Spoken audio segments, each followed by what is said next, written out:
Welcome back to another Wrestling and to another edition of Smackdown Out of 10 and Mayday Smackdown, and a lot going on. We had Cody Rhodes kicking things off, Ricky Saints making his Smackdown debut, Jacob Fatu also making an appearance in a big match, Charlotte Flair versus JC Jane. It's one of the last few Smackdowns that's going to be 3 hours for the time being before switch to 2 hours, which I think is probably the right move, but let's get straight into things. And we started things off with a video showing how Jacob Fatu attacked Roman Reigns on Raw. When we went live to the arena, Cody made his way to the ring. He said he met with some medical staff before the show to find out if he'd been cleared. He tried to tease the answer being no before it was revealed yes. This is when Ricky Saints' entrance music hit and SmackDown's newest star walked to the ring, insulting the champion of it before focusing on him. He said Rhodes is barely hanging in his title reigns have aged in 30 years. Having a newcomer confront the champ right out of the gate is definitely a great way to kickstart someone's run on the main roster, especially when these two men have so much history. Rhodes agreed to the match, but he didn't offer to put the title on the line. Surprisingly, the segment didn't go past 10 minutes, and it felt like everything they needed to say without really feeling rushed. So yeah, a good start. And our first match was Charlotte Flair v JC Jane. Rhea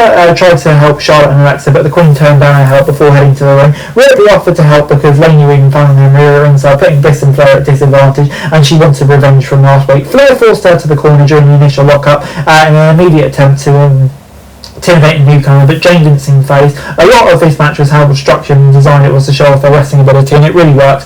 Even with a few moments that didn't look as clean as they wanted, they did good for the two people who have never shared the ring outside of a rumble. After some shenanigans with everyone at ringside, Jane nailed the rolling encore for the pin to try and get one of the biggest wins of her career. Influence attacked the former tag champs until Ripley came out to make the save. Flair shook her hands to say thanks, but she didn't seem happy about needing the help. So yeah, big win for Jane. It'll be interesting to see where that all goes. I'm going to give it 6 out of 10.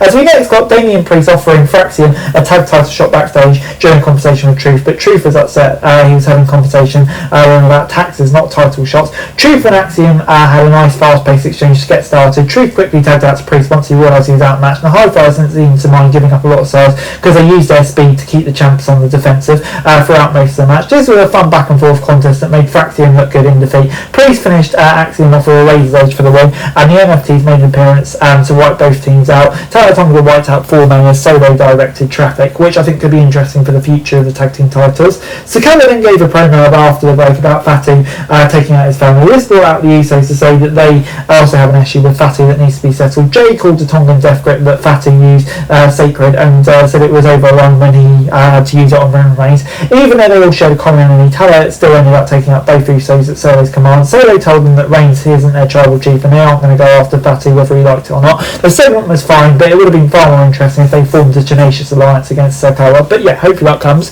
The next match was that Cody v Saints match. The match got started during a commercial break, during their entrances, but it was shown picture in picture. They had pretty standard exchange. The American Nightmare started to build some momentum, but a swinging neck breaker quickly turned it in Saints' favour. However, a moment later, Rhodes recovered and hit the crossroads for the win. With the first chunk of this bout taking place during the break, it felt like we barely got to see them work. There wasn't just enough meat on the bone, especially for Saints' big debut. Good to show that choked out Rhodes after the match. He held the title up, making his intentions clear. He's coming for the belt. So yeah, we'd like to see more of the match, but I think Rhodes v Gunther could be a very interesting feud, and I'm very intrigued to see who wins that. But yeah, overall I'm going to give this a 5 out of 10.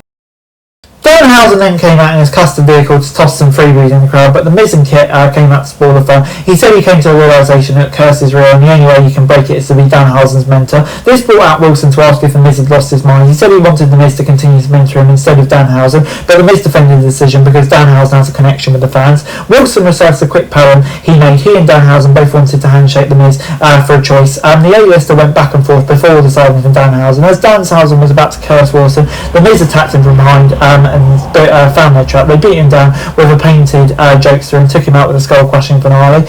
On paper it sounds very dumb, but 3 men in the ring pulled it off, and it's cheesy, but you know, it's Danhausen, it was fun. As we then got Royce Keys having a singles match this week against Angel of Los Garzas.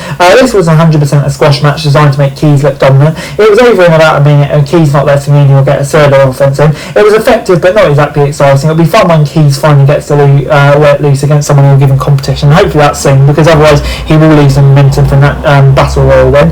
As we then got the Gingerbread Man costume set up in the ring for Sami Zayn's promo, he came out shaking hands with people in the crowd and tried to act like nothing was wrong. He compared the way the crowd had turned on him to the way fans booed Bob Roman for using the electric guitar. The fact that he was in Tulsa made the whole thing even funnier. Sami kicked the empty costume and started beating it down to take his frustrations out on Trick. Williams showed up and drove Zayn away, but he didn't get the chance to speak. The whole segment felt off. It was designed to create heat for Zayn, but fell flat in execution, and yeah, rest in pieces. Before we got Paige and Brie Bella versus Lash Legend and Nia Jax for the titles, Paige was immediately on defensive after more powerful opponents, and they did not let up on her. Bear tagged in and had control for a moment before Jax levelled over a clothesline on the apron. The babyfaces didn't have a chance to create any offense until after a break. Paige and Brie were able to work together to retain their titles. The match was clunkier than it should have been, considering how experienced most of them are. It was never felt like they found their groove, and there were some miscommunications there that didn't help. So 5 out of 10 from me. And then in the main event, it was the Usos versus Sikoa and Tonga. Jay and Tyler started for their teams. The big men took a few shots before taking Uso out with one big clothesline. It's gotten to the point where it feels like we've seen every possible combination of Bloodline and NFT's pipe or fighting. So whenever one of these matches happens, it's hard to get any traction. Repetition is bound to happen in any promotion, but how you revisit each feud is what makes something fans want to see again or not. Sadly, WWE has not made the Usos v NFTs feel like a big enough deal to compare with what we're used to. All 4 guys still worked hard to make the main event entertaining, but it was an uphill battle, especially on episodes with so few highlights. The Usos didn't gain much momentum until the final few minutes, but even then, Tonga kept finding ways to overpower them. Fatu ended up causing the ref to throw out the match, and when he showed up and attacked Tonga, he put Tala through a table with a Samoan drop and sending Sikoa running. Didn't go after Usos, but clearly they're not on the same side. Intriguing, and I think it's going to be interesting where it goes. 5 out of 10. And yeah, this week's show got off to a good start with that promo and a fun match between Jane and Flair, but it seemed to go downhill after that. The tag match was decent, but Reigns v Saints fell short. The stuff with Zayn, Williams and Gingerbread Man has overstayed its welcome. Hopefully they come back to more focus on wrestling with the talent involved. Backlash is less than 2 weeks away, but it just doesn't feel like there's much urgency in the build up. So yeah, I'm going to give it a 5 out of 10. That's it for this video. Thanks very much for watching. Remember to like, share, subscribe, follow us on our socials, link in the description below for daily wrestling news, meme and content. Subscribe to our other channels on screen right now, that'd be greatly appreciated. Thanks very much for watching. Peace out.